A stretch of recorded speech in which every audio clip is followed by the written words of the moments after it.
tomar banho. Imagina. Mas é verdade. Imagina, Ana Maria. Uma vez por ano é muito. Ai, gente, olha, aniversário de Ricardo Tosi hoje, Alice Carta, um beijo. Osmar Prado, velho amigo, velho do Rio, maravilhoso, um beijo. Fique agora com as notícias do seu estado e diz que a felicidade não é a ausência dos problemas, mas a habilidade de lidar com eles. É isso aí, pensa nisso aí, porque amanhã a gente volta. Inclusive, a gente tem uma visita aqui de um açougueiro internacional. Sugiro que você venha. Tchau, até amanhã.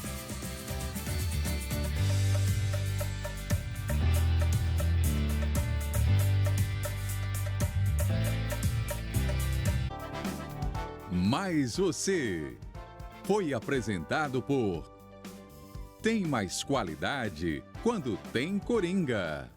A beleza de nossa natureza. A força da nossa cultura. A riqueza de nosso povo. TV Sergipe, feita da gente. Olá, muito bom dia para você. Quinta-feira, 18 de agosto. Sejam bem-vindos ao SE1. Vamos aqui ver a edição de hoje. A gente destaca as longas filas no último dia para requerer o voto em trânsito em capitais e municípios com mais de 100 mil habitantes para quem estará fora do domicílio eleitoral no dia das eleições. Outro assunto que vamos abordar é a importância do voto consciente entre jovens com 16 e 17 anos de idade. O tema tem sido discutido nas escolas públicas de Sergipe. A gente vai falar também sobre a violência que atinge mototaxistas. O entregador foi baleado e morto ontem à noite em Laranjeiras, na Grande Aracaju. Ana Fontes está na cidade, tem os detalhes. Ana, bom dia para você. Bom dia, Suzane. Bom dia a todos. Um jovem de 22 anos que estava trabalhando foi chamado para fazer uma entrega num dos bairros aqui ao redor da cidade e foi recebido a tiros. Nós estamos no Centro de Segurança, integrado aqui em Laranjeiras, justamente para trazer maiores detalhes em relação a esse assunto. Daqui a pouquinho a gente volta entrevistando o representante da Polícia Militar aqui em Laranjeiras. Suzane. Certo, Ana. Da redação da TV Sergipe e do G1 Sergipe, a gente vai falar sobre a despedida à ciclista que morreu atropelada em Lagarto. Paula Azevedo tem as informações. Bom dia, Paula. Bom dia para você, Suzane. Bom dia para quem está acompanhando a gente. Foi um momento de grande comoção, mobilizou muita gente lá na cidade de Lagarto e a gente vai trazer os detalhes daqui a pouquinho para você e para o nosso telespectador, porque o sepultamento aconteceu agora no final da manhã e os detalhes a gente conta já já. Lamentável essa situação, realmente, Paula. Tem ainda o trabalho dos recenseadores do IBGE que, pela primeira vez, chegam às comunidades quilombolas. Um marco importante para o reconhecimento histórico do nosso povo. Vamos falar também sobre o Arrocha da Sergipe no próximo sábado, 20 de agosto. Uma das atrações estará ao vivo com a nossa equipe. É a partir de agora no SE1.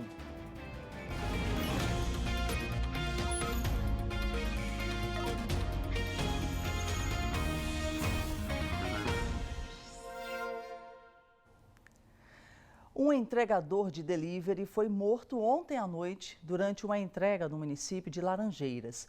O corpo ainda está no Instituto Médico Legal. Quem está acompanhando esse caso é a repórter Ana Fontes, que está na cidade onde o crime aconteceu. Muita violência também aí em Laranjeiras, né, Ana?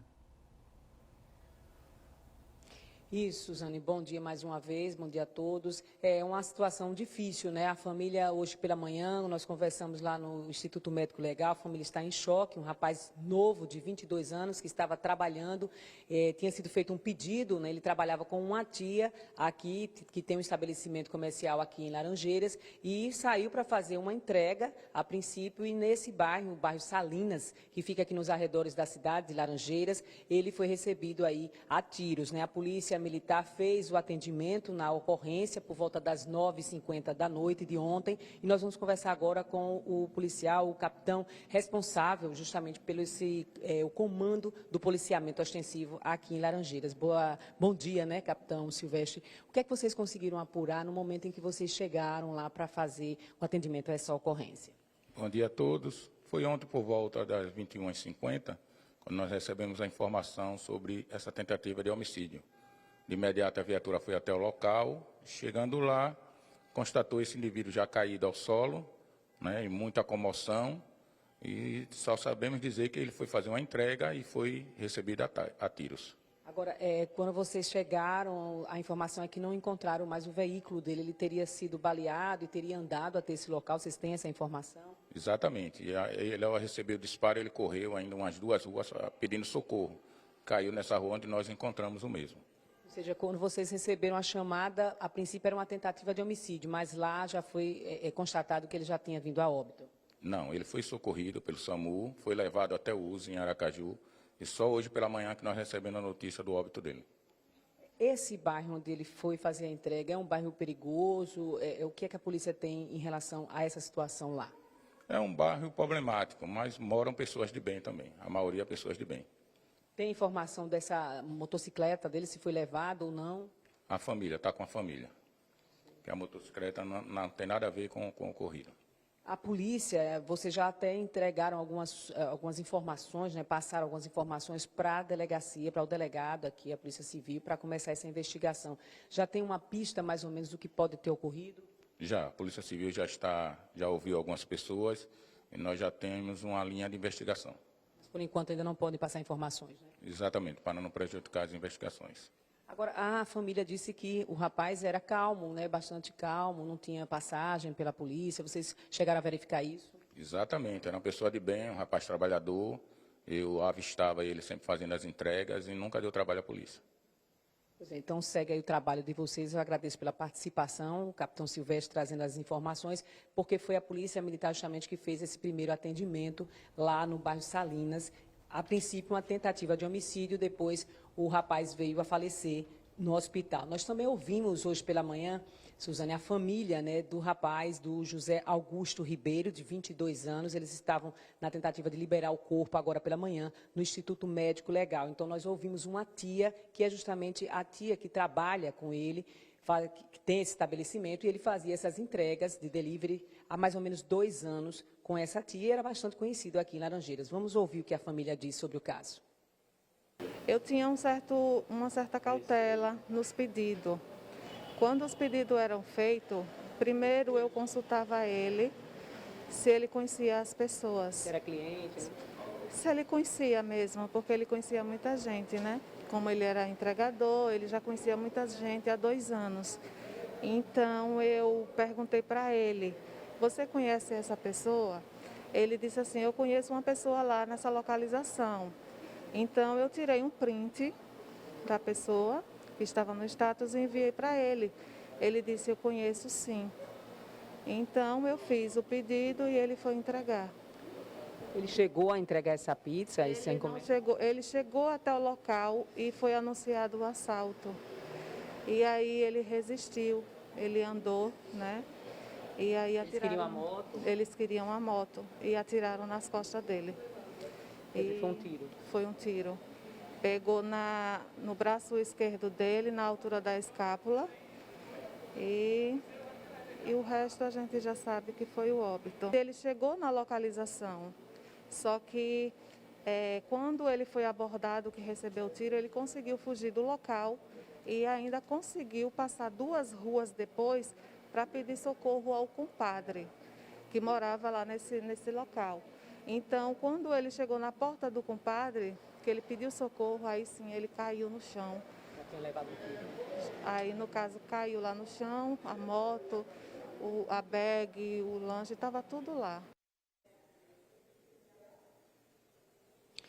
A família, né, diz que ele era um rapaz, José Augusto, muito conhecido, né, conhecia muitas pessoas. A tia nos falou sobre essa questão dos cuidados que tinha em relação às entregas, né, que geralmente tem a questão da segurança. Então, quando ele confirmou, a tia então o mandou fazer essa entrega, né. Ela também pede justiça, que as pessoas possam denunciar se souberem de alguma informação. Vamos ouvir.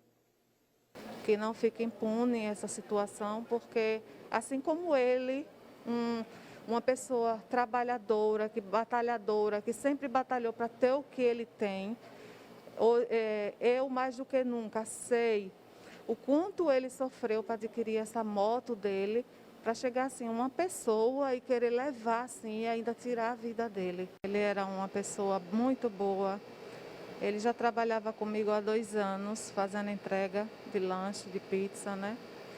Todo mundo em Laranjeiras conhecia ele era uma pessoa muito calma, tratava todo mundo com alegria, com brincadeira, que inclusive foi um choque para todos os clientes, muita gente ligando, se solidarizando com a situação, né? E a família realmente está chocada justamente porque ele tinha acabado de ser pai também, o José Augusto, né, tem um bebê aí de 3 meses mais ou menos, e é a situação muito difícil. A família estava em busca de algum tipo de informação e ao mesmo tempo tentando liberar o corpo no IML. Nós ouvimos também um tio do rapaz que estava bastante abalado com toda essa situação. Vamos ouvir. Ele saiu com a entrega, aí com um negócio de meia hora, eu acho, aproximadamente, houve uma ligação, retornou a ligação para a casa da gente, dizendo que tinha ocorrido esse acidente. O José era uma pessoa calma, tinha reclamado de alguma ameaça, alguma coisa? Ele tinha medo até de mosca, senhora. Tinha até medo de mosca, sinceramente, tranquilo, ria muito. Essas pessoas que falavam tudo brincando, rindo, não tinha inimigo com ninguém. Infelizmente, nós estamos à mercê do sistema. Difícil, né? Sair para trabalhar, deixou um filhinho. Isso, um filhinho de 3 meses. E agora eu pergunto, como é que vai ficar essa situação agora? Espero que a justiça, que eu creio também na justiça, vai ser solucionado esse caso. E quem fez isso, que pague, né? Capitão Silvestre, a família ela suspeita que ele teria sido ou atraído ou de alguma forma ter sido assaltado, uma tentativa de assalto. A polícia trabalha com essa hipótese, o que o senhor já conseguiu passar para o delegado aqui do município? Em conversa com o delegado, ele não vai descartar nenhuma possibilidade. Então, ele está numa linha de investigação que não pode descartar nenhuma possibilidade. Há algum tipo de suspeita já em relação a quem poderia ter feito esses disparos? Já chegaram alguns nomes, ele está averiguando. A gente agradece mais uma vez ao capitão Silvestre pelas informações. Então é isso, Suzane. E nós vamos tentar até chegar ao bairro onde aconteceu tudo para tentar fechar essa história, né, da melhor forma possível, já que não vai trazer a vida do rapaz de volta, mas a gente fala sobre essa questão da insegurança, que é grave, né, nos municípios, mas que a polícia já está investigando, inclusive provavelmente já foi aberto um inquérito policial para averiguar justamente o que houve e o que pode ter ocorrido com o José Augusto, de 22 anos, como a gente viu aí a família em choque, porque era um rapaz calmo, trabalhador, trabalhava aí com essa questão do delivery há mais ou menos 2 anos, então conhecia muitas pessoas aqui no município. E, infelizmente, ontem não voltou para casa. Suzane. Lamentável toda essa situação, Ana, a gente se solidariza com a família do rapaz e toda vez que a gente faz esse tipo de reportagem, há uma pergunta recorrente que você fez há pouco ao capitão Silvestre, se ele tinha algum envolvimento com a criminalidade. Por que isso? Porque muitas vezes é um tipo de crime, a gente precisa saber se é queima de arquivo ou se é naturalmente um assalto, né? Uma tentativa de assalto, digamos assim. E a gente faz esse tipo de questionamento para perceber que a violência, infelizmente, todos nós somos vítimas. Nesse caso, infelizmente, um rapaz, um jovem de 22 anos, pai, e claro que as forças, de um modo geral, Polícia Militar, Polícia Civil devem investigar. A gente só gostaria de saber, Ana, se pelo menos a Polícia Militar tem algum planejamento para reforçar a segurança aí na região em que o crime ocorreu. Existe algum planejamento? Capitão, Suzane pergunta em relação ao planejamento de segurança. O senhor me disse que lá é um bairro um pouco crítico, mas como é que anda a segurança? Lá tem outras ocorrências, a Polícia Militar vem fazendo esse planejamento? Sim, a gente sempre faz rondas nos locais mais críticos e as Salinas é um desses locais. Como em Pedra Branca, no Bom Jesus, nós temos uma viatura específica para esses locais. O que seria mais predominante nessa região? A questão de tráfico de drogas mesmo? É muito usuário, não digo nem o tráfico, mas os usuários têm bastante. E há essa rivalidade às vezes?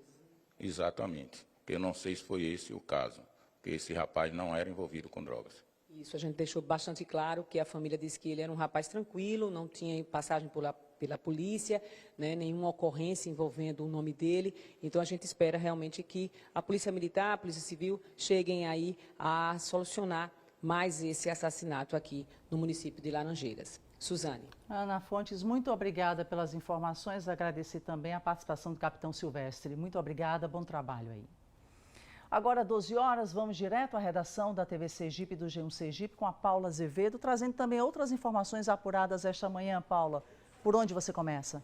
Vamos começar por uma ação da Polícia Rodoviária Federal, Suzane, que prendeu em flagrante ontem à noite pai e filho que estavam transportando mercadoria sem nota fiscal em Nossa Senhora do Socorro. Isso aí foi durante uma abordagem de rotina, um procedimento padrão realizado pela Polícia Rodoviária Federal. E dentro do carro estavam, olha só, diversos aparelhos eletrônicos aí, como tablets, celulares. O motorista de 32 anos e o passageiro de 55 anos não apresentaram nota fiscal da mercadoria, que acabou sendo recolhida para encaminhamento, então, ao órgão fazendário. Pai e filho assinaram aí um termo circunstanciado e devem responder pelo delito aí por ter transportado essa mercadoria sem nota fiscal, né? A gente sempre acompanha as ações da Polícia Rodoviária Federal e de vez em quando eles acabam fazendo esse tipo de apreensão nas rodovias sergipanas em Nossa Senhora do Socorro, na região também sul do estado, em todas as rodovias federais que cortam aqui o estado de Sergipe. Esse procedimento é o tipo de procedimento padrão e vale ressaltar que a população também pode contribuir com o trabalho de fiscalização da Polícia Rodoviária Federal, né? Basta ligar para o 191, é o número da Polícia Rodoviária Federal, e fazer a denúncia também, ajudando no combate aí a esse tipo de crime de sonegação fiscal, né, Suzane? Com certeza, Paula. Agora, a polícia prendeu um homem suspeito de praticar estupro a uma criança. Mais uma vez, mais um registro desse tipo acontecendo aqui no nosso estado, né? A gente sempre traz essas informações que são passadas pela polícia, e foi um homem de 55 anos, como você falou, que foi preso ontem pela manhã aqui na capital sergipana. Ele é suspeito de praticar o estupro de uma criança de 11 anos de idade. Os policiais do DAGV, o Departamento de Atendimento a Grupos Vulneráveis, chegaram até esse homem depois de uma denúncia anônima feita pelo 181. Anota esse número aí, você que está acompanhando a gente nesse momento. 181 é o número do Disque Denúncia da Polícia Civil. Você pode fazer a denúncia por esse número e você não vai precisar se identificar, tá? Esse número aí, você pode ligar de qualquer aparelho telefônico, telefone celular, um orelhão se estiver funcionando próximo à sua casa, um telefone fixo. Esse número é o número pelo qual você faz a denúncia, não precisa se identificar e a polícia vai investigar a partir da informação que você passar. E curiosamente, Suzane, essa situação que envolve esse suspeito não foi a única, não, tá? Ele não fez somente essa vítima de 11 anos de idade, não. No decorrer das investigações, a polícia acabou identificando outras vítimas desse homem. E o que mais chama a atenção, repara só a forma como ele agia. Ele chegava para praticar esse crime, se aproximava das vítimas, oferecendo o que seria um óleo supostamente abençoado. Olha só que tipo de prática, né? Agia mesmo de má fé. Então, você que está acompanhando a gente nesse momento, sabe de algum tipo de crime dessa forma, dessa natureza? Já vou repetir o número 181, é o número de denúncia da Polícia Civil, e você também pode fazer a denúncia para o número 180, é um número 100, Disque 100, é um número nacional voltado para receber aí queixas de violência contra crianças e adolescentes. Então, 181 ou então 100, Disque 100, são números que você pode utilizar para fazer a denúncia de casos que envolvam violência aí contra crianças e adolescentes e até mesmo maus tratos de natureza como trabalho infantil. Então, são telefones que você liga, faz a denúncia e a partir da denúncia que você fizer, a polícia vai fazer a investigação e chegar até os suspeitos e eles vão responder pelos crimes que estão praticando, né, Suzane? É importantíssima essa parceria com a população. A participação de cada um, né? Cada um fazendo a sua parte. Paula Azevedo, muito obrigada pelas informações. Daqui a pouquinho você retorna. Nas eleições deste ano, mais de 2 milhões de jovens entre 16 e 17 anos vão às urnas pela primeira vez no Brasil. Em Sergipe, a importância do voto consciente também tem sido discutida em sala de aula. A aula de hoje é sobre cidadania e os direitos que nos protegem.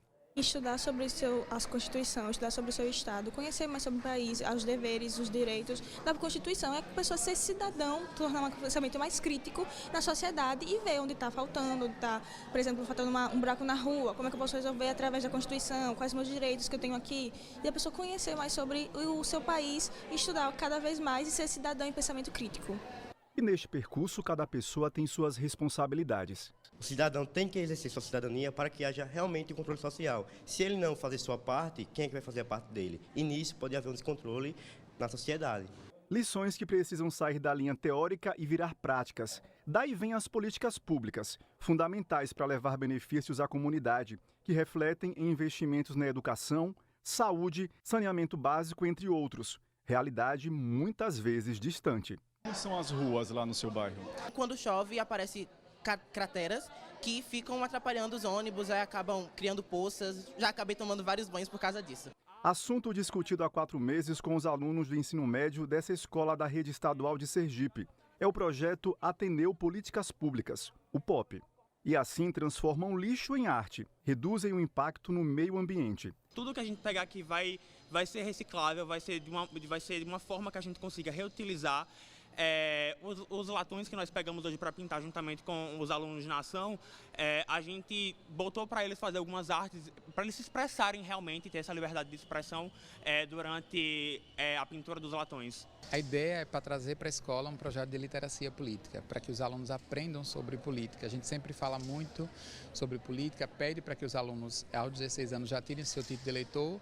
Mas que política é essa? Né? Por que é que eu preciso tirar meu voto? Para quem que é que eu vou votar? Eu vou votar por quê? Então a ideia é que a gente trouxesse isso para a escola e transformasse isso em uma ação pedagógica. O cidadão enquanto agente político. Aqui na escola, eles também aprendem sobre o poder das escolhas, do voto consciente.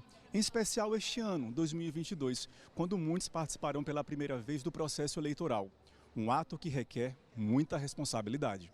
Eu aprendi aqui no colégio que isso vai ajudar muito a ver o que eles estão oferecendo para a gente e ver se eles realmente merecem esse cargo, o que eles vão fazer quando estiverem no cargo, porque eu acho muito importante.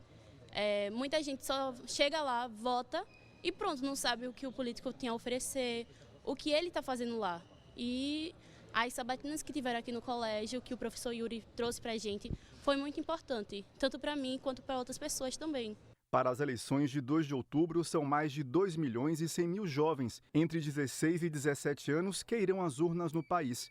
Para este cientista político, as diferenças ideológicas que se confrontam na escola servem de base para o exercício legal da cidadania.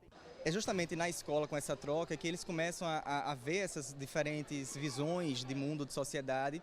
Isso é importante para que ele entenda, vendo o que ele acredita que é melhor para o país, por exemplo, fazer uma escolha, vendo qual parlamentar, qual partido representa, mais se assemelha a essa perspectiva de mundo, que também é uma ideologia de vivência e tudo mais, né? E estes homens e mulheres do futuro já são protagonistas do presente. O jovem já é o presente. O jovem hoje, ele já é agente político, ele já tem consciência, ele já tem vivência e ele merece ser respeitado no presente. O lugar do jovem ser escutado é agora, porque se for escutar esse jovem no futuro, ele não será mais jovem. E temos um grande problema aí. O jovem, ele é parte da sociedade, hoje. E a Justiça Eleitoral de Sergipe cassou os diplomas e mandatos eletivos da prefeita do município de São Francisco, Alba dos Santos Nascimento, e da vice, Desirê Ora. Elas são acusadas de abuso de poder econômico e compra de votos. A decisão é do juiz eleitoral titular da 19ª Zona Eleitoral de Sergipe, Geilton Costa Cardoso da Silva. As gestoras têm um prazo de 3 dias para entrar com recurso. E caso isso aconteça, o efeito da decisão fica suspenso até a análise do recurso pelo Tribunal Regional Eleitoral. A decisão impôs multa no valor de R$30 mil para a prefeita e de R$15 mil para a sua vice. A prefeita, a vice e outros 3 envolvidos que teriam sido responsáveis pela captação dos eleitores em troca de dinheiro também estão, neste momento, inelegíveis por 8 anos. Em nota, a defesa das gestoras informou que irá apresentar recurso eleitoral no prazo legal junto ao TRE. Disse ainda que respeita a decisão da Justiça e tem confiança de que a sentença será revertida na 2ª instância. E termina hoje o prazo para o eleitor que vai estar fora do domicílio eleitoral solicitar junto ao TRE o voto em trânsito. Esse tipo de voto é realizado em cidades com mais de 100 mil eleitores. Em Aracaju, a movimentação no cartório eleitoral foi intensa e uma longa fila se formou logo nas primeiras horas da manhã. Antes das 6 da manhã, já tinha gente na porta do cartório eleitoral no centro de Aracaju. Rodrigo é de Americana, interior de São Paulo, e há um ano mora em Aracaju. Chegou cedo para não se atrasar no trabalho. 10 para 6 da manhã já estava na fila aqui esperando para ser atendido. Agora, por que deixou para a última hora? Devido ao dia a dia da gente, né? Correria do dia a dia e fomos deixando pro último momento aí. Mas estamos aqui. Esta é a segunda tentativa de seu Orlando para pedir o voto em trânsito. O domicílio eleitoral dele é em Malhada dos Bois e no dia da eleição estará em Aracaju. Ontem porque eu peguei a senha 248 e estava em 137, já era 11 e pouca e eu tinha uma obrigação a fazer. Não deu tempo então? Não deu tempo. E aí hoje veio mais cedo? Sim, para poder pegar, que eu vou viajar também hoje para o interior ainda. Com os portões fechados, a fila não parava de crescer. Mas muitos sabiam que o esforço valerá a pena. Todo brasileiro deve exercer o seu direito de escolher. E esse ano é um ano que devemos exercer esse direito, né? Que é o futuro do nosso país. Então tem que votar com responsabilidade, tem que votar com critério, porque é uma escolha, né, que você faz. E somos fruto das escolhas que nós fazemos. Às 6h40 da manhã, os eleitores puderam entrar na central de atendimento ao eleitor, receberam as senhas e se acomodaram nas poltronas. O voto em trânsito é ofertado para os eleitores que estarão fora do domicílio eleitoral no dia da eleição. Até a semana passada, mais de 85 mil pessoas tinham solicitado a mudança junto ao Tribunal Superior Eleitoral em todo o país. O voto em trânsito somente acontecerá em capitais e municípios com mais de 100 mil eleitores. Em Sergipe, acontecerá na capital e em Nossa Senhora do Socorro. Em Aracaju, foram reservados 3 locais de votação em trânsito. Nesta quinta-feira, só havia vagas para um deles. A procura foi grande durante todo o mês e hoje a gente só tem um local de votação, que é no bairro Industrial, a escola Dom José Vicente Távora. Eu me desloco para essa opção e vou votar, com certeza. Desde a última segunda-feira, a demanda aumentou bastante aqui na central de atendimento ao eleitor, na rua Itabaiana, que fica na central da capital sergipana. É tanta gente, como dá para ver nessa imagem aí, que não tem nem mais espaço para o eleitor aguardar o atendimento. Só que não é aqui dentro apenas não, viu? Do lado de fora a situação é bem parecida. Inclusive, foi improvisado aqui um local para atender os eleitores. A fila começa aqui e segue ao longo de todo o corredor. É preciso muita paciência para conseguir solicitar a votação em trânsito. Vai ter que aceitar, não tem como. Vou ter que pegar a fila agora para realmente voltar de fato. Muita gente reclamou que dos 9 espaços reservados para o atendimento, apenas 6 estavam funcionando, assim como o horário de encerramento à 13h. Não estende o horário porque a gente precisa preparar os outros processos, né, eleitorais, os outros atos, as outras atividades. Então a gente precisa de um prazo para trabalhar internamente. E como o atendimento ele é mais rápido, então a gente atende em média um eleitor a cada 5 minutos e no atendimento normal seria a cada 15 minutos. Então a gente já viu que daria para atender, né, 6 guichês atenderem, sem prejudicar o eleitor, e a gente atende inclusive mais eleitores do que no período normal. E quem está acompanhando a movimentação neste momento é o repórter Rafael Carvalho. Rafael, não tem jeito, né? A mania de brasileiro de deixar para a última hora, nesse caso, precisa ter paciência. Sem dúvida, Suzane. Por volta das 10 da manhã, as senhas se esgotaram aqui, se encerraram. Foram distribuídas aproximadamente 380 preferenciais e muita gente acabou ficando sem senha do lado de fora. Uma parte já foi embora, outra permanece aqui e o pessoal está revoltado porque não conseguiu entrar e fazer o requerimento do voto em trânsito. Da senhora, seu nome? Rosana. Rosana, a senhora é de onde? Salvador. Salvador, está morando aqui? Estou morando aqui. E a senhora chegou que horas aqui? Cheguei aqui 8h45. E não conseguiu mais senha? Não consegui mais senha, tinha acabado as senhas. Tinha uma fila imensa, né, para conseguir essas senhas. Né? Fila imensa. Quando chegou no momento, já não tinha mais senha? Não tinha mais senha. E a senhora está na esperança de entrar ainda, de ter oportunidade? Votar, sim, eu estou querendo votar. Estou na esperança de entrar. Ok, pessoal que quer votar em trânsito, a maioria aqui pessoas de outros estados, que está aqui nessa expectativa de que até 1h da tarde dê tempo. Vocês entenderam que seria até 1h da tarde o atendimento? Como foi isso? Existe no sistema online dos sites, as divulgações, o horário fixo do funcionamento público. Inclusive, sou servidor público. E o horário fala de 7 às 13. Por lei, por regra, um atendimento tem que acontecer de 7 às 13. E está sendo feita a negativa desse atendimento sobre um regimento interno extremamente falho apresentado por eles, que não justifica em artigo nenhum, em lugar nenhum, e nem sequer foi explicitado no site. Então, existe, de fato, uma negativa de atendimento de um poder público num período eleitoral, numa questão de dificuldades, que a Polícia Federal, inclusive, já foi acionada. Deixa então eu ver o que a chefe de atendimento ao eleitor tem a dizer sobre isso, Ana Carla Carvalho. Ana Carla, o que foi dito a eles? Qual o posicionamento? Bem, o posicionamento é o seguinte, foi o que foi dito em todas as entrevistas que eu dei, em dias anteriores e no dia de hoje. O horário de atendimento, a gente disse que é das 7 até as 13 da tarde, entendeu?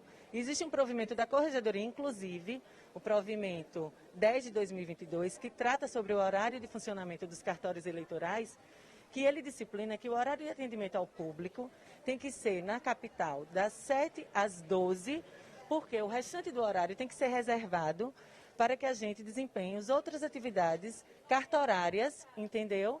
Para fazer a eleição. Então, a gente precisa desse tempo para fazer esse trabalho de eleição, para que o pleito se realize. E eu disse desde o começo que as senhas seriam distribuídas até a capacidade de atendimento daqui do cartório.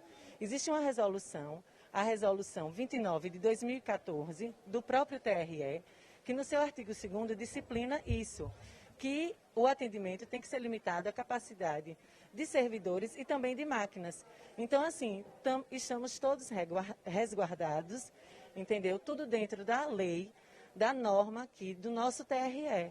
Então, assim, as pessoas que chegaram, tiveram do dia 18 de julho até o dia 18 de agosto, ficamos aqui o mês inteiro ociosos, com um fluxo muito pequeno de eleitores, e a gente só percebeu o aumento do fluxo de eleitores a partir da segunda-feira.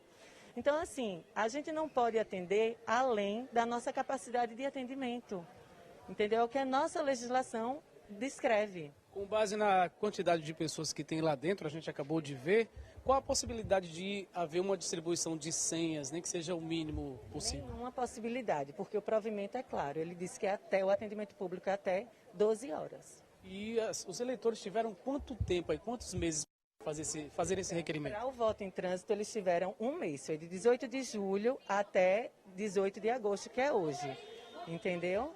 Mas aí podia ser feito em qualquer cartório eleitoral do país e ficaram esse tempo todo sem vir ao cartório e eles não participaram, não vieram. Eles deixaram para vir na última hora, requerer um direito que eles têm realmente, mas eles deixaram para o último dia e a gente não tem capacidade de atendimento para atendê-los. Agora, no dia da eleição, fazerem a justificativa do voto. Ou justificam ou vão para o seu domicílio eleitoral e votam. Exercem a democracia e votam. Um mês aí que o eleitor teve para fazer esse requerimento e todo ano de eleição é assim, não está sendo diferente agora? Não está sendo diferente, tanto não está sendo diferente que temos essa resolução, a 29 de 2014, que nos resguarda desse tipo de atitude do eleitor. Ok, obrigado, Ana Carla Carvalho, pessoal do TRE aqui da Justiça Eleitoral, pelas informações, pelo posicionamento diante dessa situação aí. Muitos eleitores já foram embora, não conseguiram, foi muita gente, como a gente viu aí de manhã cedo, fila imensa. Infelizmente, as pessoas não puderam. Já era esperado, sempre acontece, como ela falou, todo ano de eleição. Infelizmente, essas pessoas não vão poder votar em trânsito. Alternativa ou justificar, como a gente acabou de mostrar, ou então irem para seu estado de domicílio eleitoral para fazer o voto, para votar.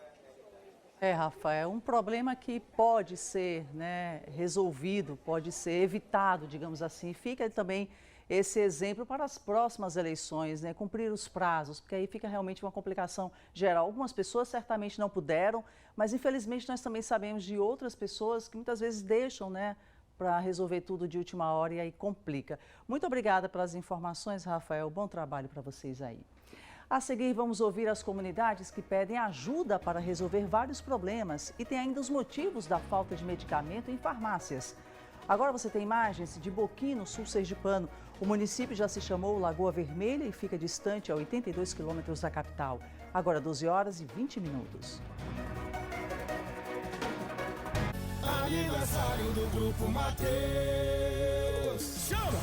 A cada R$100 em compras, concorra a mais de 1 milhão em vales compra, iPhones, caminhões de prêmios e 10 anos de compras grátis. E comprando produtos das marcas parceiras ou usando o Mateus Mais, você tem 2 vezes mais chances. Aniversário Grupo Mateus. 60 dias de promoção. Aproveitando tudo no só coração. Para entrar no clima da primeira Copa Carbono Zero, a Hyundai lançou o Test Drive Sustentável da promoção na Hyundai da Jogo. Você dirige os novos Hyundai Creta ou HB20, concorre a milhares de prêmios instantâneos ao Hyundai HB20 Zero e a viagem para a Copa do Mundo FIFA Qatar 2022. Quer mais?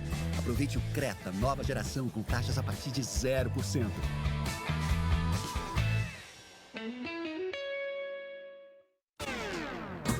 Começou a Copa TV Sergipe de futsal. E você vai conferir como foi a abertura da competição mais charmosa do estado. E ó, teve até transmissão ao vivo, rapaz. Eita, que o gente daqui dessa semana vai aquecer os corações dos foliões e folionas, porque chegou a hora de matar a saudade de um evento que todo mundo ama. É neste sábado, logo depois do Giro Sergipe. Bora combinar?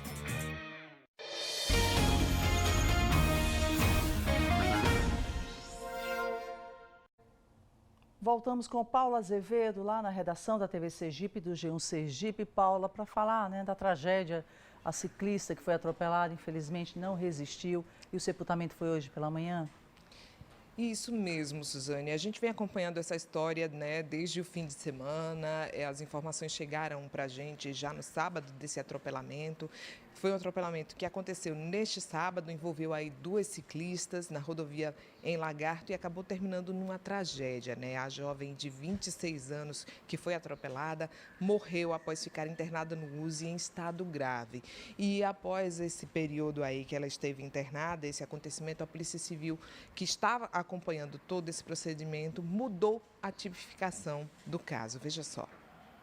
O atropelamento aconteceu na manhã do último sábado, quando Carla Fernanda Silva Fontes, de 26 anos de idade, e uma colega pedalavam no sentido correto da rodovia entre Lagarto e Simão Dias e ambas foram atropeladas. Carla foi inicialmente socorrida no hospital de Lagarto e depois transferida para o USI. Rose foi a outra ciclista atropelada e ela fala sobre o ocorrido. Eu só recebia pancada nas costas. Quando eu fui olhar para trás, eu já vi Carla no ar. Não sei como foi aquilo. E o carro passando por mim. Fernanda ficou 4 dias internada no Hospital de Urgência Governador João Alves Filho e teve a morte encefálica confirmada. Com a morte da ciclista, a polícia agora trata o caso como homicídio culposo.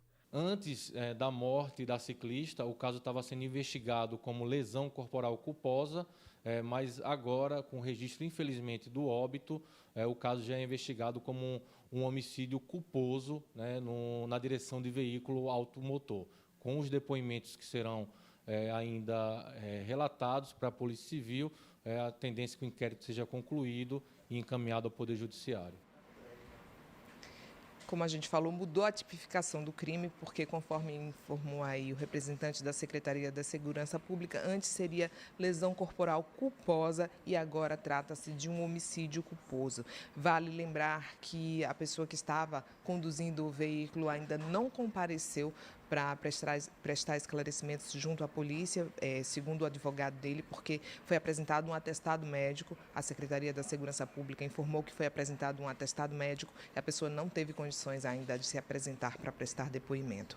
E depois dessa mudança aí, desse ocorrido da morte da jovem Carla Fernanda, o sepultamento aconteceu na manhã de hoje. A gente recebeu imagens, foi por volta já de mais de 10 horas da manhã, por volta das 10h30 da manhã.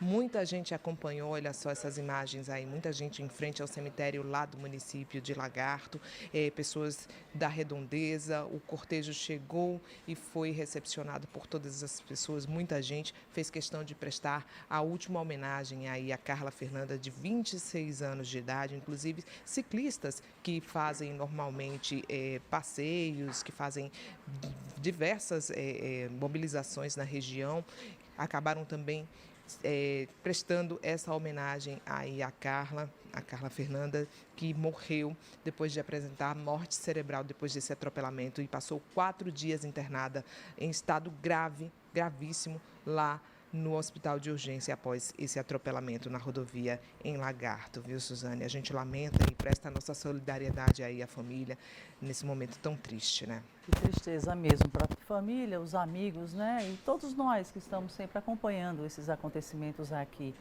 Paula, vamos agora começar as demandas da comunidade, começando pela bronca em relação ao abastecimento irregular em Socorro. Que informação você tem? Isso, a gente já vai fazendo um alerta primeiro em relação ao abastecimento de água em Nossa Senhora do Socorro, porque hoje tem suspensão no abastecimento por lá, na região ali do Complexo Taiçoca. O abastecimento está comprometido durante todo o dia de hoje por causa de uma manutenção corretiva emergencial. Segundo a Companhia de Saneamento, isso aí está sendo feito por causa do rompimento da adutora que abastece a estação de tratamento de água Oviedo Teixeira, lá em Nossa Senhora do Socorro. A previsão de regularização do abastecimento, você que mora aí na região, é que ela ocorra gradativamente a partir das 6 da tarde de hoje, das 6 da noite de hoje. Gradativamente, como assim, Paula? Vai acontecer aos poucos, tá certo? Primeiro, depois que é feita a manutenção, quando é concluída essa manutenção, tem uma correção aí e recuperação dos reservatórios. Os reservatórios precisam encher, a tubulação também ficar completamente cheia, para depois começar a ser distribuída para a população, tá certo? E assim que tudo isso for concluído, que o serviço for concluído, o abastecimento vai voltar a ser restabelecido aos poucos, sem um aviso anterior à população. Então, se você mora aí nessa região, fique atento. Você mora aí no Complexo Taiçoca, em Nossa Senhora do Socorro, fique atento. Você tem reservatório, use água aos poucos, com cautela, tá certo? Não desperdice, para que você não fique sem o fornecimento de água. Você não fique, né, sem água dentro da sua residência para realizar as suas atividades rotineiras. Quem não tem reservatório em casa vai passar um pouquinho de aperto, mas o que você tiver de água por aí, usa com cautela, usa com cuidado, para não desperdiçar também e poder sobreviver aí a essas horas sem passar grandes dificuldades sem água, né, Suzane? Paula, enquanto isso, né, tem vazamento de água limpa em outra localidade aí na região. Pois é, tem vazamento de água limpa e o pessoal fica na bronca mesmo e manda para cá a reclamação. E a gente põe no ar, porque está faltando água numa parte por causa do problema aí na estação e na outra tem desperdício. A telespectadora Rose Muniz mandou um registro para a gente, olha só. Ela disse que tem 2 dias, pelo menos 2 dias, hoje já é o 3º dia que esse vazamento está acontecendo aí na Rua C, em frente a um condomínio na região. Fica ali entre o Santa Gleide e também na região ali do Sobrado, né, em Nossa Senhora do Socorro. Então, você que mora nessa região aí, está presenciando esse vazamento aí, tá difícil, viu? Ela disse que já ligou para a DESO e até agora nada de resolverem o problema. Tem vários protocolos e aí, é claro, a gente foi procurar saber o que está acontecendo. Por que está esse vazamento há 3 dias e o pessoal na bronca aí? A DESO disse para a gente, a Companhia de Saneamento informou que vai mandar uma equipe para o local ainda hoje para pedir para resolver esse problema com urgência na região aí do Sobrado, em Nossa Senhora do Socorro.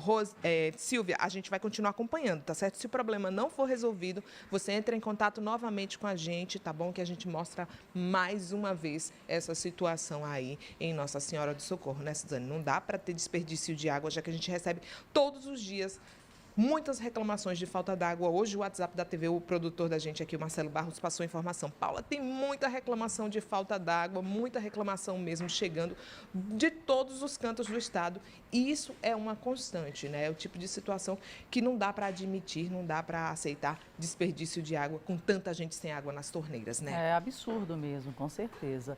Agora a reclamação vem de Santos Dumont. Qual o problema por lá? Tem bronca no Santos Dumont, sim, sobre pavimentação. O telespectador mandou para a gente aí as fotos. Os moradores da Travessa José de Rocha pediram ajuda para que seja feito o conserto desse pavimento aí que cedeu. Olha só essa situação. Segundo ele, os carros estão passando por aí, não estão nem conseguindo passar, na verdade. E tem um risco até para quem passa a pé, porque está cedendo, esse pavimento está cedendo, e o pessoal tem medo de passar próximo a esse buraco e acaba caindo aí, né? Então a gente procurou saber com a Prefeitura de Aracaju a respeito dessa situação registrada pelos nossos telespectadores, e a empresa de obras e urbanização, a EMURB, informou que um técnico da empresa vai lá hoje, vai lá nos próximos dias, né? Vai fazer uma vistoria e programar o serviço de recuperação desse pavimento aí. E você que está acompanhando a gente nesse momento, o telespectador mandou para a gente, inclusive, o registro de protocolo, né, que ele pediu esse serviço, o reparo dessa via aí, e aí a companhia, a EMURB, informou para a gente, né, que esse tipo de solicitação de serviço pode ser feita também pelo telefone 3179-1619. Você que está acompanhando a gente, anota aí, 3179-1619. Você pode entrar em contato com a EMURB para solicitar o reparo aí da via onde você mora, os buracos que tem aí na sua região, né, Suzane? É importante sempre lembrar disso. E você que está acompanhando o SE1, tem bronca aí na sua comunidade, você quer pedir ajuda do SE1, chamar o SE1 para resolver a demanda aí da sua comunidade, então entra em contato com a gente pelo nosso WhatsApp, o 981169448. Suzane. Paula, muito obrigada pelas informações. Daqui a pouquinho você retorna. Agora, 12 horas e 31 minutos, vamos falar sobre a Covid-19 e atualizar os dados de acordo com o boletim da Secretaria de Estado da Saúde. Nas últimas 24 horas, foram 102 novos casos de Covid, mais uma morte registrada aqui em Sergipe. Existem 15 pessoas internadas em unidades hospitalares tratando as consequências da Covid aqui no estado. O total de casos chega a 342.263. Infelizmente, desde o início da pandemia, 6.426 pessoas não resistiram e vieram a óbito. A gente também reforça aqui o percentual de vacinação em relação às doses. Na primeira dose, 87,25% dos sergipanos vacinados. Segunda dose, 80,23%. Terceira dose, nós temos esse índice de 58,50% dos sergipanos vacinados com a terceira dose contra a Covid-19. Quarta dose, 25%. O estado enviou aos municípios 5.847.887 doses. E depois de mais de 2 anos, as máscaras deixarão de ser exigidas nos aviões e nos aeroportos. A Agência Nacional de Vigilância Sanitária, Anvisa, aprovou na última quarta-feira o fim da exigência do equipamento de proteção em voos no Brasil. Mas, apesar disso, as máscaras faciais e o distanciamento social continuam a ser recomendados como medidas para minimizar o risco de transmissão da Covid-19. Repercutiu em todo o país os últimos acontecimentos envolvendo servidores da saúde pública de Aracaju. Em um dos casos, mostrado aqui no SE1, o médico foi flagrado fugindo de uma unidade de saúde pulando o muro. E ontem nós mostramos outro caso, o de uma funcionária que batia os pontos dos colegas que faltava ao trabalho. Eram 2 da manhã quando esse médico pulou o muro de um hospital público em Aracaju. Ele ainda olha para trás e foge no meio do plantão. Só volta para o hospital no fim do turno. O flagrante foi feito em julho pelas câmeras da unidade. O monitoramento em postos e hospitais da capital é feito pela Guarda Municipal para evitar o vandalismo nas unidades, mas tem flagrado servidores burlando o sistema de trabalho. Na semana passada, um auxiliar de enfermagem foi preso em flagrante, batendo ponto por 2 colegas. O registro de ponto nas unidades de saúde de Aracaju é feito ou pelo reconhecimento biométrico ou digitando a senha, como fez a servidora flagrada. Depois desse caso, a Secretaria da Saúde passou a adotar somente a biometria. Neste outro flagrante de abril em um posto de saúde, um enfermeiro tenta cortar o fio do ponto eletrônico, mas não consegue. Pouco tempo depois, um médico entra na sala e corta o cabo. Eles devem responder por dano ao patrimônio público, que tem pena que varia de 6 meses a 3 anos de detenção e multa. Isso traz um prejuízo muito grande para a sociedade, porque é um recurso público que é pago, a gente paga esses profissionais para eles estarem nos locais, para atenderem as pessoas, e quando as pessoas chegam, esses profissionais não estão. Este ano, 3 processos administrativos foram instaurados por fraude no ponto. Entre 2019 e 2021, não houve registro por esse tipo de fraude, mas foram abertos 26 processos por abandono de plantão. É uma falta de respeito com a população, com a gente aqui. É uma falta de respeito mesmo. É papel feio, né? Não foi um profissional. Um profissional jamais faz isso. Um médico estudou tanto para chegar a um ponto desse, para pular o muro no hospital, abandona o trabalho. O médico que pulou o muro para fugir do plantão não era concursado e foi demitido. O Conselho Regional de Medicina vai apurar o caso. Já a servidora presa passou por audiência de custódia na quarta-feira. A Justiça determinou a liberdade, mas pelos próximos 120 dias, ela deve comparecer em juízo mensalmente para informar e justificar as suas atividades. Também está proibida de se ausentar de Aracaju sem autorização prévia. A Justiça também determinou que a auxiliar de enfermagem fique proibida de exercer suas funções na unidade básica de saúde pelos próximos 30 dias. Os outros 2 colegas, como são contratados provisoriamente, foram afastados. E enquanto a gente assiste a esses casos absurdos, outro problema de quem está doente e precisando de remédios é a falta de medicamento em farmácias. A lista de substâncias que sumiram das prateleiras aumentou. Nesta farmácia, no centro da capital, alguns xaropes que estavam em falta voltaram às prateleiras. Mas encontrar antibióticos como amoxicilina e azitromicina, antialérgicos e até alguns analgésicos ainda está difícil. Nesta outra farmácia, no bairro José Conrado de Araújo, na capital, também existem remédios em falta. E pedidos que demoravam apenas 24 horas para chegar, quando são oferecidos pelas distribuidoras, demoram até 15 dias e vêm em pequena quantidade. Os principais medicamentos que estão em falta hoje são alguns antibióticos, alguns antialérgicos, medicamentos antigripais, né? Esses são que têm a maior procura e que estamos tendo dificuldade de encontrar. Então o paciente fica desassistido. A falta desses medicamentos, principalmente na forma líquida, prejudica quem mais precisa deles, as crianças. Antigamente a gente achava era perdido de tanto que tinha remédio, né? Não faltava remédio como agora. O problema da falta de medicamentos acontece em todo o país. O que está faltando é a matéria-prima. O Brasil precisa importar os insumos, mas enfrenta dificuldades por causa da instabilidade provocada pela guerra na Ucrânia e por problemas internos na China, causados pela Covid-19. A ausência dos medicamentos gera uma consequência nas unidades de saúde. Esta médica neuropediatra afirma que nos últimos 3 meses, muitos pais voltam ao consultório para pedir uma nova receita. O problema é que essa substituição nem sempre é fácil. Por faltar, a substância que nós prescrevemos, às vezes o substituto tem outro nome, tem outro princípio ativo.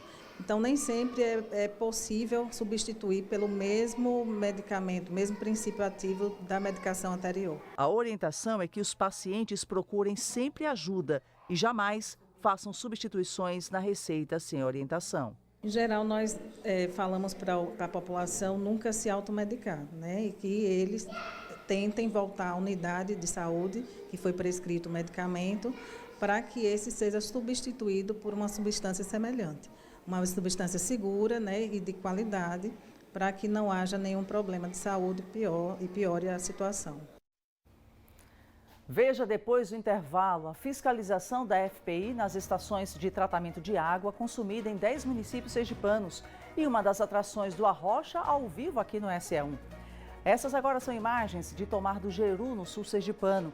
A cidade já se chamou Nova Távora e tem uma das mais antigas igrejas de Sergipe. Agora 12h38, o SE1 volta já. Copa TV Sergipe de Futsal. Os duelos já estão marcados. Confira os jogos. Quarta-feira, na cidade de Ribeirópolis. Ribeirópolis e Umbaúba. Sexta-feira, na cidade de Simão Dias. Cumbi e Itabi. Simão Dias e Moita Bonita. Sábado, na cidade de Pinhão. Pinhão e Nossa Senhora das Dores. Cada jogo é decisivo. Confira a tabela dos jogos completa no ge.globo.se. Vista a camisa da sua cidade. Faça sua torcida. Copa TV Sergipe de Futsal.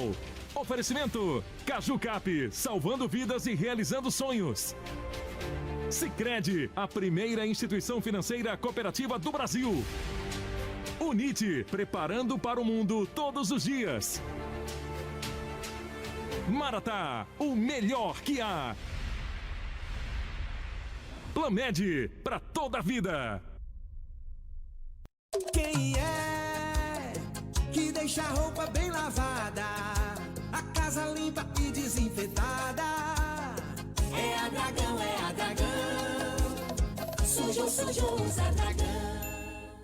Chegou a hora de conhecer o seu Estanza completo na Aruana. É mais que um AP. O Vista Aruana é fácil de comprar, morar e ser feliz.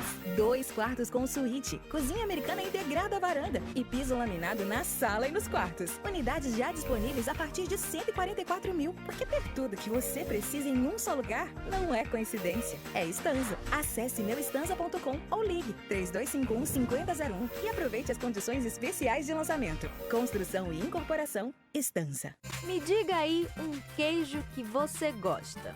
O Giro Sergipe dessa semana veio ao município de Nossa Senhora da Glória, capital do leite, degustar, quer dizer, apresentar alguns dos queijos mais populares produzidos por aqui. Conhecemos as etapas de produção, estruturas de diferentes queijarias e até uma vacaria. Eu sou Anny Samara e te espero este sábado, depois do Jornal Hoje, no Giro Sergipe.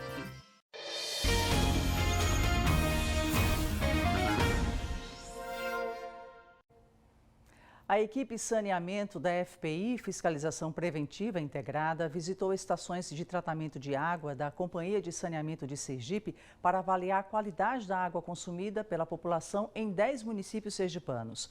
A fiscalização é coordenada pelo Comitê da Bacia Hidrográfica do Rio São Francisco e pelos Ministérios Públicos Federal, Estadual e do Trabalho. Foram visitados os municípios de São Francisco, Cedro de São João, Telha, Propriá, Neópolis, Santana de São Francisco, Japoatã, Brejo Grande, Ilha das Flores e Pacatuba. Das 47 amostras de água tratada analisadas, apenas uma apresentou resultado insatisfatório. Como a gente já falou aqui no SE1, o Censo 2022 chegou às comunidades quilombolas, um marco importante para o reconhecimento dos povos representantes de uma época histórica do país. O IBGE começou ontem o dia de mobilização do Censo Quilombola em todo o país. Aqui em Sergipe, os trabalhos aconteceram no quilombo Rua dos Negros, no povoado Curituba, em Canidé de São Francisco, no Alto Sertão do estado. No local vivem cerca de 450 famílias, com origem que data de mais de 150 anos. O recenseamento das comunidades quilombolas é muito importante, porque pela primeira vez ele foi incorporado no que a gente chama do segmento de povos e comunidades tradicionais do Censo Demográfico. No Censo Demográfico 2010 tínhamos as comunidades indígenas e agora em 2022 a gente incorporou também as comunidades quilombolas. Isso é muito importante para a identidade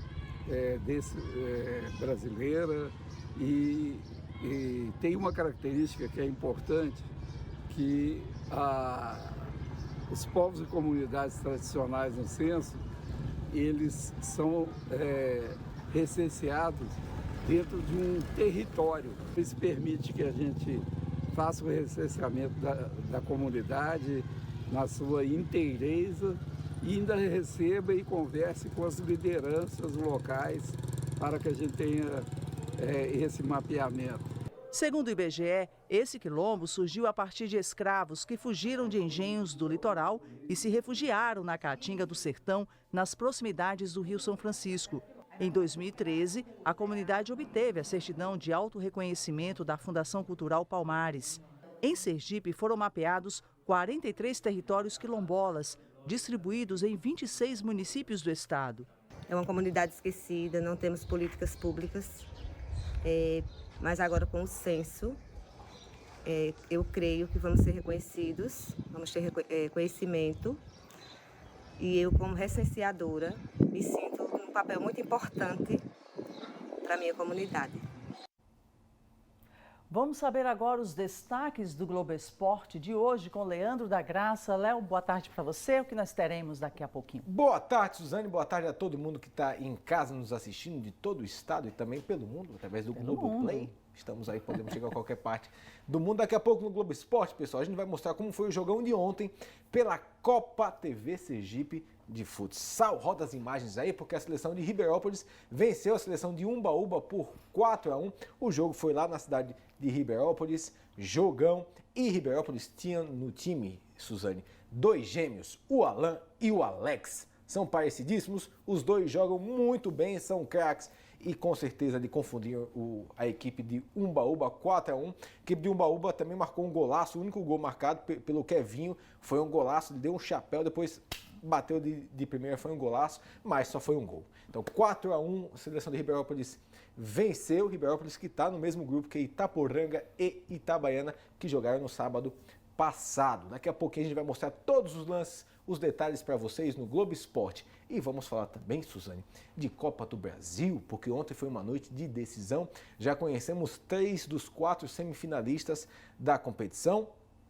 O Corinthians passou, precisava vencer, venceu muito bem ontem o Atlético Goianiense em casa. Também quem passou foi o Flamengo. O Flamengo passou e com um gol. Foi um gol, foi um golaço do Pedro de bicicleta. A gente vai mostrar no Globo Esporte daqui a pouquinho, logo depois de que Suzane Vidal se despedir. A gente entra em cena no Globo Esporte. Muito bem, Léo. Muito obrigada pelas informações. Daqui a pouquinho Daqui a pouco. gente se encontra, não é? Fica aí, viu? Até mais. Bom, hoje tem projeto Pôr do Sol da FM Sergipe, edição especial do Arrocha. Quem comanda a festa hoje é o cantor Luanzinho Moraes e o Rafinha Big Love. A repórter Paula Azevedo já está no clima da festa e bem acompanhada. Onde você está, Paula? Saí da redação, Suzane, mais uma vez para vir para cá, olha só, no varandão da Sergipe, porque tem projeto Pôr do Sol hoje à tarde, é claro, tudo preparado. Olha só que decoração lindíssima, belíssima aqui. Você que está acompanhando a gente, que vai acompanhar mais essa edição do Pôr do Sol, não pode perder, porque promete essa edição, viu? Como você falou, tem Luanzinho Moraes, mas tem também outra atração que já está aqui do meu lado, Rafinha, o Big Love. Boa tarde, Big Love. A galera que está em casa pode esperar o que de hoje aqui no Projeto Pôr do Sol? Boa tarde, Paula. Boa tarde a toda a galera de casa. Então, a galera pode esperar um repertório bom hoje, viu? Atualizado. E prepara o copo aí que vai rolar muita cachaça, viu? Vai ser muita sofrência. Sofrência garantida aqui no Projeto Pôr do Sol, mas também no sábado, lá no Gonzagão, no Arrocha da Sergipe. Sim, tá todo mundo convidado, viu? A Rafinha Big Love vai botar pra lascar, viu? Vai ser top de verdade. Ele já está antecipando o convite, mas antes de ele cantar para o pessoal que está acompanhando agora o SE1, dar aquela palhinha para mostrar como vai ser daqui a pouquinho no Projeto Pôr do Sol, já vou conversar com o Edilson. Edilson, locutor da FM Sergipe, muito boa tarde, Edilson. A galera tem que correr para poder acompanhar o Pôr do Sol hoje à tarde. Com certeza, a gente vai estar esperando o público bacana que sempre vem prestigiar o nosso Projeto Pôr do Sol. Hoje tem o Rafinha Big Love, tem o Luanzinho e tem a participação especial de Asas Morenas também hoje. Agora, correr mesmo é para garantir o ingresso para o Arrocha da Sergipe no sábado. É verdade, estamos no último lote, pessoal, o último lote de ingressos. Corra para garantir logo o seu, compre antes que acabe. Olha, corra para garantir o seu ingresso, porque o ingresso pode acabar a qualquer momento e você pode correr o risco de não achar nem na bilheteria. Então adiante logo o seu lado aí, tá? Para quem está na dúvida ainda, quer saber onde encontrar aquela lista dos locais de comprar o ingresso, onde a pessoa pode ter essa lista? Bom, faça o seguinte, é só ficar ligado na programação da FM Sergipe, que os locutores estão falando toda hora. Tem também no Instagram da FM Sergipe, @FM Sergipe, para poder acompanhar o ponto de venda mais perto de você. Então, obrigada, Edilson. Não vou perder mais tempo não, viu, Suzane? Já vou pedir pro Rafinha, o Big Love, cantar pra galera, para reforçar o convite para hoje à tarde, Vamos Projeto lá. Pôr do Sol e também pro Arrocha da Sergipe no sábado. Faz é com você, pra Rafinha. galera aqui fazer o esquenta. E eu achando que você não ia esquecer, esqueceu. Iludido eu, iludido eu. E eu achando que seu coração ainda era meu. Iludido eu, iludido eu. Convite reforçado, Suzane, ninguém pode perder, viu? Hoje tem Projeto Pôr do Sol e no sábado Arrocha da Sergipe, viu? Isso mesmo. Paula, muito obrigada pelas informações, uma ótima tarde. Olha, o SE1 fica por aqui, outras informações à noite no SE2 com o líder Van Santos. Obrigada pela sua companhia, saúde e uma excelente tarde para você.